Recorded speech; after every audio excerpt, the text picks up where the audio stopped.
In Traverse City this morning, clocking in at 1 below zero, first below zero temperature that they've recorded since March of 2019.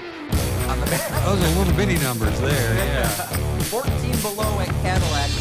Hey, this midpoint of the week, but it is a frigid start.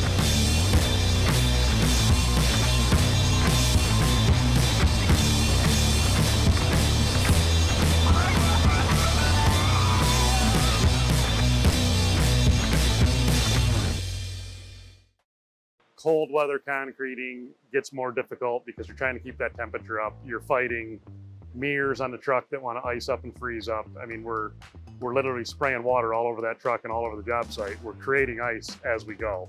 You know, when we're running 60 trucks in the summertime, in the wintertime, we may be only running 15 trucks. It definitely slows down a lot. Typically in the summer, I mean, you name it, we're doing it. So in the winter, that scope of work goes down quite a bit. We go down to guys try to do footings and foundation walls.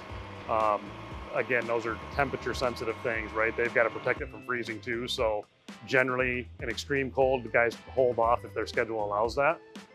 Not that we don't get into that, but it's more rare. We're still doing a lot of interior slabs. Guys, you know, basement house or basement foundation, pouring the basement in it, it's all closed in. So they've got heat going, they're 50 degrees, they're okay. We've got the struggle of getting the product when it's whatever, it was 6 degrees this morning. So to get out to them, you know, once it's in there, they're okay. We've got the struggle of getting to them.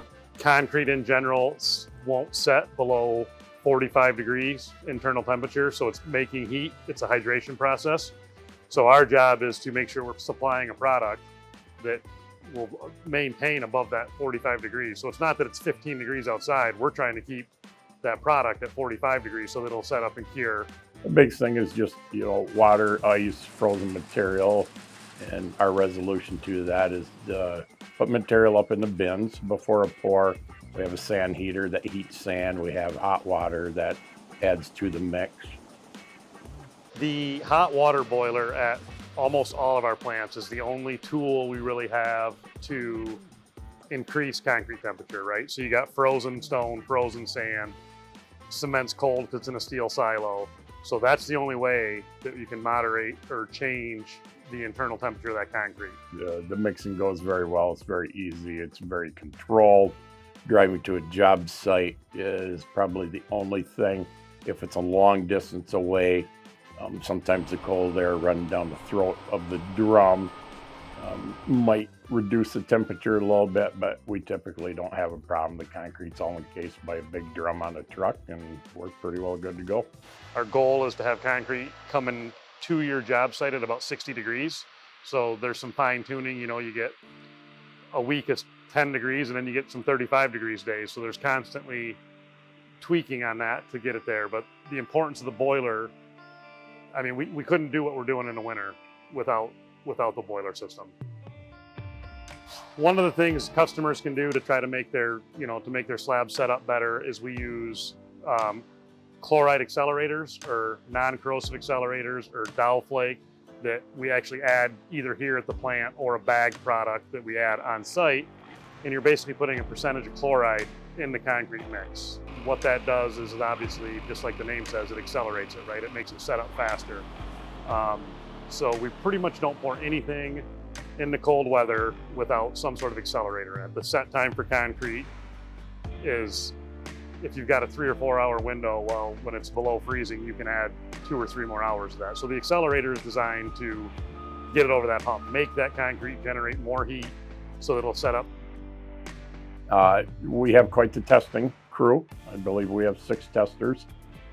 They go from job to job all the time and make sure we have a quality product for our contractors. So frost is another big challenge, right? So we can get the product temperature with a boiler and chloride accelerators and things like that. But when we get to the site, you can pour over frost and that's great. You think you're getting a good job, but what's happening is that warm product is laying on that cold, frozen ground and it's melting. So the concrete's gonna start to heave or crack underneath as it starts to set up. And then eventually it's gonna get cold and it's gonna freeze solid. So when that frost starts to come out of the ground, it's gonna heave the ground and crack brand new slabs. So rule number one on a contractor's point is like zero frost, basically. They run ground heaters and things on job sites to get the frost out of there, because it's essentially, I mean, you're taking however many thousands of dollars worth of work and almost guaranteed that it's going to heave and crack underneath it when that frost starts to come out of the ground. That procedure is mainly for the contractor. They got to make sure they're not pouring on frozen ground. If it's very cold blowing outside, they got to make sure they have some barriers or walls up. It's their job to take care of that product after we deliver it in a ready mix truck. Obviously, safety-wise, everything's tougher, right? It's hard enough on a good day, good weather. You slip and fall. It's cold. You're bundled up. You're layered up. You're going through 3 or 4 pairs of gloves in a day because they're wet all the time. You're out of the truck a lot. You're wet a lot. The thing that we do here is provide them with some big insulated orange rubber gloves so their hands don't get frozen or burned from the hot water. Other than that, they wear their winter boots, their Carhartts, their PPE, winter hats, and they're pretty good to go. The biggest thing for customer satisfaction in wintertime is delivering them a product that they can work with. So the quality of the product, the mix design of the product, keeping the temperature up so that it'll run through its hydration period and get hard for them so they can finish it. And we do a very well job with our mix designs, with our heat, with our aggregates. So that's the biggest thing for us. You know, it's a struggle on their end as well. So we got to do what we can to accommodate them and give the customers, you know, the product that we're promised them we would deliver.